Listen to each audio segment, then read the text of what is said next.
ও আমার দেশের মাটি, তোমার পরে ঠেকাই মাথা।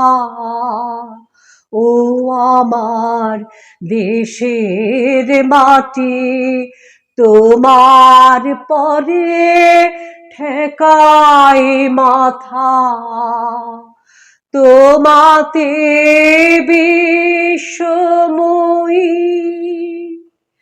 তোমাতে বিশ্বমায়ের আঁচল পাতা। ও আমার দেশের মাটি, তোমার পরে ঠেকাই মাথা। ওই যে দেখছো না সরু মাটির পথ, ওই পথ ধরে কিছুটা গেলেই দেখবে খড়ের ছাউনি আর মুলি বাঁশের বেড়ায় ঘেরা ছোট্ট একটা কুঠির। ওটাই আমাদের বাসস্থান।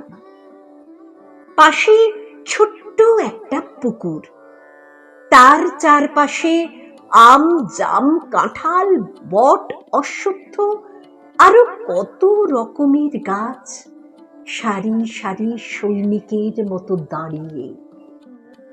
সকাল হলে পুকুর থেকে শাপলা ফুল, কলমি শাক তুলে আনতাম। ভাতের সাথে কলমি শাকের ঝোল আর শাপলা ফুলের বড়া বেশ খেতে। দুপুর হলে দৌড়ে গিয়ে বাবাকে ডাকতাম। বাবা তখন জমিতে হাল দিতে ব্যস্ত।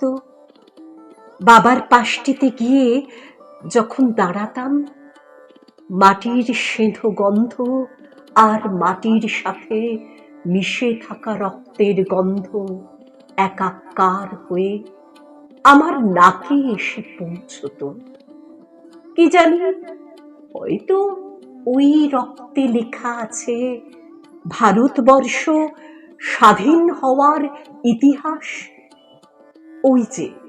ওই যে দূরে দেখছো সর্ষে ফুল আর মাঠ ভরা সোনালি ধান ক্ষেত, গম ক্ষেত, ওটা বাবার শ্রম আর স্বপ্নের ফসল। আর একটা স্বপ্ন, অখণ্ড ভারত।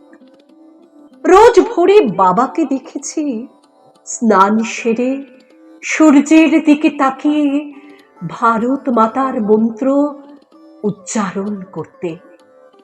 কান পাতলে এখনো আমি শুনতে পাই বাবার গুরু গম্ভীর কণ্ঠে মন্ত্র উচ্চারণ।